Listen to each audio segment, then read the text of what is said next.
राम राम जी। आज है दूसरा दिन और आज हम बात करने वाले हैं बाबा के बारे में। बाबा नीम करोली सरकार और बाबा ने क्या क्या चमत्कार किए, कहाँ से उनकी जीवनी शुरू हुई और कहाँ से लोग उनको जानने लगे, लोग उनको पहचानने लगे कि आखिर ये वास्तविक में इंसान नहीं है, कोई और ऊर्जा है, या फिर ये कह लो ये इंसान नहीं है, ये एक ऐसी ऊर्जा है जिसे हम देख तो रहे हैं लेकिन पता नहीं कर सकते कि ये अंदर से आखिर है क्या। तो आज बाबा की वास्तविकता के बारे में जानते हैं कि बाबा ने आखिर क्या चमत्कार किए, क्या क्या चमत्कार हुए जिनकी वजह से बाबा आज जाने जाते हैं। तो सबसे पहले बात करते हैं शुरुआती दौर में, जब बाबा उपासना करते थे। बाबा उपासक थे बालाजी महाराज के, हनुमान जी के बहुत बड़े उपासक थे। और ये एक ऐसी ऊर्जा बन चुके थे कि एक बार ये रात को ट्रेन में सफ़र कर रहे थे और ट्रेन में सफ़र करते करते ये सफ़र कर रहे थे बिना टिकट। जब बाबा सफ़र कर रहे थे, एक स्टेशन आया, वहाँ पे उन्हें उतार दिया गया ये कह करके कि तुम्हारे पास टिकट नहीं है। बाबा उतर गए वहाँ से और वहीं बैठ गए, बाहर जाके स्टेशन के वहीं जाके बैठ गए। और उसके बाद अचानक कुछ ऐसा हुआ ट्रेन में जो सब यात्रियों को हक्का बक्का कर देने वाला था। ये सब यात्री के साथ में जो ट्रेन के चालक थे वो तक हक्का बक्का रह गए कि आखिर हुआ क्या है जिसकी वजह से ट्रेन बंद हो गई। उसका इंजन तक बंद पड़ गया और वो चलने से बिल्कुल मना करने लगी ट्रेन, जैसे कि मानो उसे स्टार्ट किया जा रहा हो लेकिन वो शुरू नहीं हो रही, स्टार्ट नहीं हो रही। फिर उसके बाद जिस टीसी ने उन्हें उतारा था या जो चालक था ट्रेन का, उन्हें ये बात पता चली कि किसी साधु संत को या किसी महात्मा को उतारा गया है ट्रेन से। फिर उसके बाद उन्होंने वापस बाबा को ढूंढा और उसके बाद ढूंढने के बाद बाबा को फिर से ट्रेन में चढ़ने का आग्रह किया। बाबा जैसे ही ट्रेन में चढ़े, ट्रेन में चढ़ने के साथ आप यकीन नहीं करोगे कि ट्रेन का इंजन अचानक से गरजने लगा, अचानक से अपने आप शुरू होने लगा। तब लोग समझे कि ये कोई आम इंसान नहीं है, कोई साधारण इंसान नहीं है जिसे हम सिर्फ एक सादा सा इंसान आंक रहे थे। इसके अलावा और बात करेंगे, लेकिन मैं कहना चाहता हूँ ये जो मेरी बुक है इसमें मैं सारी बातें लिखता हूँ जो मैंने आज तक फील किया है। जितना मुझे नहीं पता होता है वो मैं कहीं और से ढूंढता हूँ, पढ़ता हूँ और उसके बाद फिर लिखता हूँ, क्योंकि मैं जानना चाहता हूँ बाबा को पूरी तरह से। क्या आप लोग जानना चाहते हो? अगर आप लोग जानना चाहते हो तो मेरे साथ आज ही से जुड़ जाना। आज है दूसरा दिन और आज हम फिर से बाबा के बारे में बात करने वाले हैं। और दूसरे दिन में हम बात करने वाले हैं बाबा के चमत्कारों की, कि आखिर उसके बाद क्या ऐसा चमत्कार हुआ जिसकी वजह से लोग और उनकी ख्याति को मानने लगे और उनकी पहचान को मानने लगे। दूसरा चमत्कार था कि बाबा मन पढ़ लेते थे किसी का भी, किसी की बिन बताए बात। जैसे मैं आपसे बात कर रहा हूँ तो मुझे मेरी बातें आपके साथ साझा करनी पड़ेगी, तब आप मुझे जान पाओगे। लेकिन जैसे ही कोई बाबा के पास पहुँचता, अगर उसे किसी तरह की तकलीफ़ है, किसी तरह की बातें अंदर से उसे खा रही है, तो वो उसे झांच लेते थे, भांप लेते थे और खुद से ही उनका निवारण भी बता देते थे। और इतनी सारी बातें जानना किसी के मन की, ये किसी आम इंसान के बस की बात नहीं है। तो बाबा के ऐसे ही चमत्कार और भी हैं जिन्हें हम जानेंगे। उनमें से एक और है कि जब बहुत बड़ा हवन हो रहा था वहाँ पे, तब हवन में कुछ डाली गई सामग्री जिसकी वजह से हवन की लपटें इतनी उठी, आसपास जो लगे हुए थे टेंट वगैरह, वहाँ पे आग लगने लगी।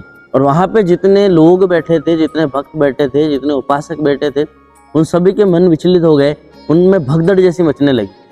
तभी बाबा वहाँ से उठे और उठने के बाद उन्होंने एक ही शब्द कहा, घबराओ मत।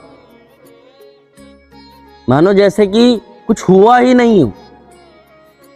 बाबा के सिर्फ इतने कहने मात्र से कि घबराओ मत, इतना कहने मात्र से वहां लग रही आग या वो जो आग की लपटें उठ रही थी वो अचानक से शांत हो गई। लोगों का जो कहना है कि वो लपटें सिर्फ बाबा के कहने मात्र से शांत हो गई। तो ये कोई इंसान नहीं है, या ये सिर्फ सांस लेने वाला जीव नहीं है, ये एक अलग ही ऊर्जा है जो कि यहाँ समाई थी हमारे बीच, लेकिन हम पहचान नहीं पाए।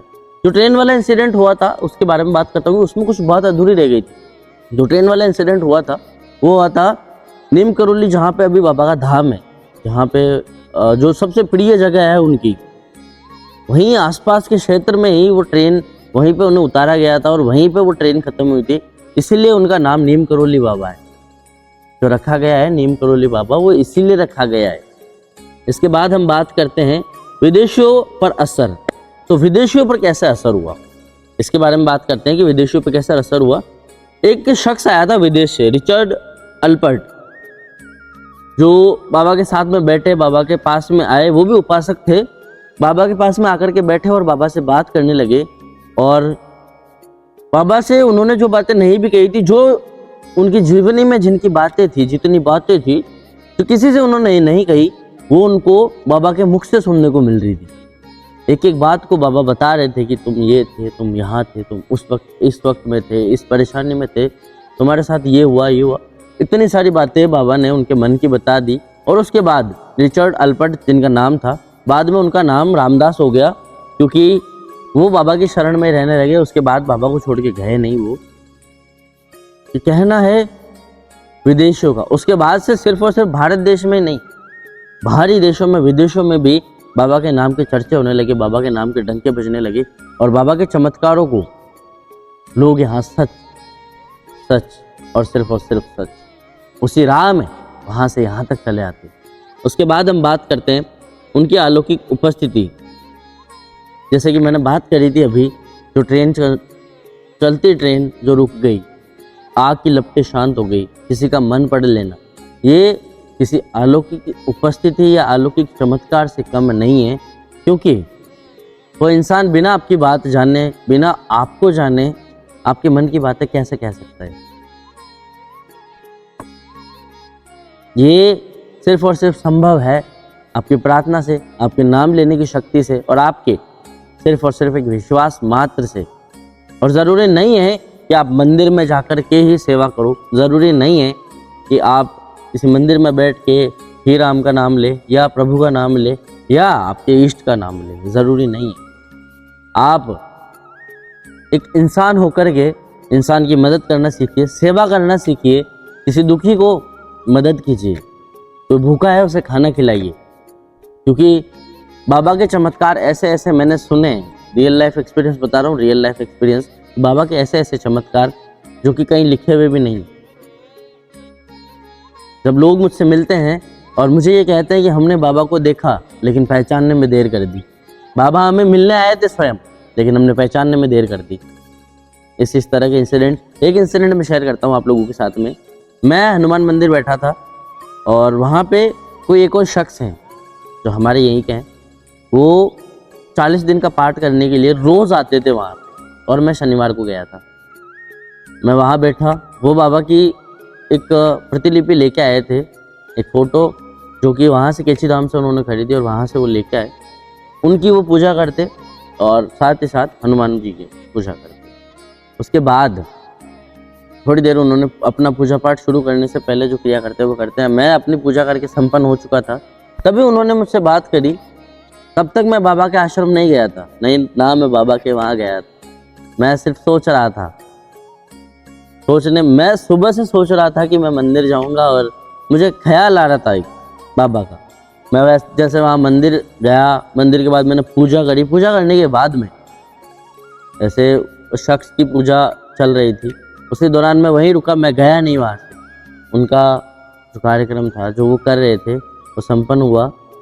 उसके बाद मैंने उनसे पूछा कि ये कौन है, या यहाँ जाने की मैं सुबह से सोच रहा था, आखिर ये आज यहाँ कैसे पहुँचे, कैसे इनके दर्शन हुए मुझे। फिर उन्होंने मुझे बताया कि मैं बहुत दुखी था, मैं गया बाबा के पास, मैंने कोई बात कही नहीं वहाँ पे, बिना कुछ कहे वो सारी बातें वहाँ पे मेरी सुन ली गई, और उसके बाद मेरा काम अच्छे से चलने लगा। एक दिन रात का वक्त था, जब मैं गाड़ी लेके जा रहा था, और रेड सर्कल होता है जहाँ पे रेड लाइट होती है, उस जगह पे कोई एक शख्स मुझे मिला, और उस शख्स ने मुझसे ये कहा कि मुझे थोड़ा सा आगे छोड़ दो। मेरी गाड़ी में वैसे प्रॉब्लम थी, मैंने उनको मना कर दिया कि मेरे बाबा मेरी गाड़ी ऑलरेडी खराब है, तुम मुझे इस तरह से परेशान मत करो। अभी के वक्त में रात के लगभग 1-2 बजे के वक्त की बात है ये, जब रोडें सुनसान होती है और रास्ते में बहुत कम लोग मिलते हैं। उसी रेड लाइट पे उस शख्स की गाड़ी में थोड़ी बहुत प्रॉब्लम थी, थोड़ी बहुत हल्की फुल्की, आप मान सकते हो कि चल रही थी बेझिझक, किसी तरह की कोई परेशानी नहीं थी। लेकिन जैसे बाबा ने कहा और उस शख्स ने इनकार कर दिया कि बाबा मुझे परेशान मत कीजिए, आप मुझे जाने दीजिए, मैं अपने काम से जा रहा हूँ, मैं लेट हो जाऊँगा। वो शख्स इस बात को टालते हुए बाबा से अनजान वहाँ से निकल पड़ा और वहाँ से 1 किलोमीटर 2 किलोमीटर ही दूर चला था कि उसकी गाड़ी खराब हो गई। उसके बाद पूरी रात वो वहीं फंसा रहा। उसने कहा उसके बाद कि बाबा ने मुझे दर्शन दिए थे लेकिन मैं ही नहीं समझ पाया। इसके बाद मैं ये कहूँगा कि चीज़ें बहुत आसान है, आप ढूंढोगे ना आपको मिल जाएंगे, लेकिन कब वो किस रूप में आएंगे ये नहीं पता। मैं सुन रहा हूँ कि जहाँ तक आप लोगों के मन में बाबा के प्रति जो आस्था है, बाबा के प्रति जो प्रेम है, उसे झुटलाया नहीं जा सकता। उसके बाद हम बात करते हैं, बाबा हमेशा ये कहते थे कि भक्तिमय जीवन जियो, किसी का अपमान मत करो, किसी के साथ में अपशब्द मत बोलो, और एक बात कहा था कि सबसे प्रेम करो, किसी के साथ में भेदभाव मत करो, सेवा करो और भगवान को याद करो। मन में एक एहसास और एक नाम जो होना चाहिए वो लेते रहो, क्योंकि आपके नाम लेने मात्र से ही बहुत सारी संकट, बहुत सारी परेशानियां दूर हो जाती है। इसके बाद हम बात करते हैं कि बाबा के जो चमत्कार थे, जैसे आग का शांत हो जाना, ट्रेन रुकी हुई ट्रेन चल जाना, उसके बाद विदेशियों पर जैसे मानो कि एक आपका अंतर्मन खुद जाके उनको कुछ कह रहा है, आप नहीं कह रहे हो लेकिन आपका अंतर्मन जाके कह रहा है कि बाबा मेरी सुनो, मैं आपके पास आया हूँ, आपकी शरण में आया हूँ, मेरा ध्यान करो, मुझे उन सारी परेशानियों से मुक्त करो जिनसे मैं जूझ रहा हूँ। आप नहीं कह रहे हो, आपका मन सीधा उनसे जुड़ चुका है, सीधे उनसे बात कर रहा है, आप मुंह से कुछ नहीं बोल रहे हो। तो ये होते हैं बाबा के चमत्कार। और उसके बाद अनुभव बताता हूँ, मेरे पर्सनल अनुभव, कि आखिरी बार अभी पिछले मंथ में मैं गया था, जुलाई में हम बाबा के वहाँ गए थे और हम गए, उसके बाद बारिश हो रही थी हल्की हल्की, हम रुके, हम नहा धो के फ्रेश होके बाबा के मंदिर दर्शन करने के लिए गए। और मानो जैसे हम दर्शन करने, आप लोगों को सबको ऐसा लगता है कि बाबा की एक समाधि है, बाबा की एक मूर्ति बनी हुई है, वहाँ पे जाएंगे, उनके दर्शन करेंगे और वापस आ जाएंगे।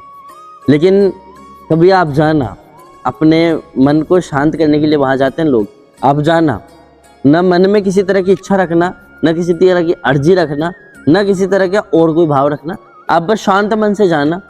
और जब आप बाबा के सामने खड़े होंगे ना, तब आपको ऐसे लगेगा कि सच में वो जीवित हैं और वो आपको देख रहे हैं।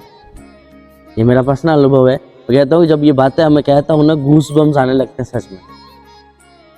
ये सच्चाई है जीवन की। और जब कभी आपका दिल करे, आपका मन करे, तो मैं कहूँगा कि सिर्फ और सिर्फ नाम लीजिए। नाम लेने मात्र से आपकी परेशानियाँ खत्म हो जाएगी। आपके जीवन में जो चीज़ें चल रही है, जो उथल पुथल चल रही है, वो खत्म हो जाएगी।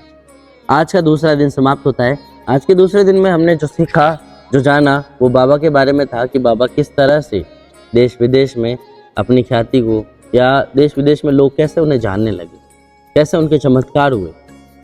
तो आशा करता हूँ आज का वीडियो आपको अच्छा लगा होगा। और अगर वीडियो अच्छा लगा है तो चैनल को सब्सक्राइब कर दीजिएगा और इस वीडियो को ज़रूर से शेयर कीजिएगा अपने 2 दोस्तों के साथ में, ताकि उन तक मेरा मैसेज पहुंच सके, उन तक मेरी बातें जो है वो पहुंच सके।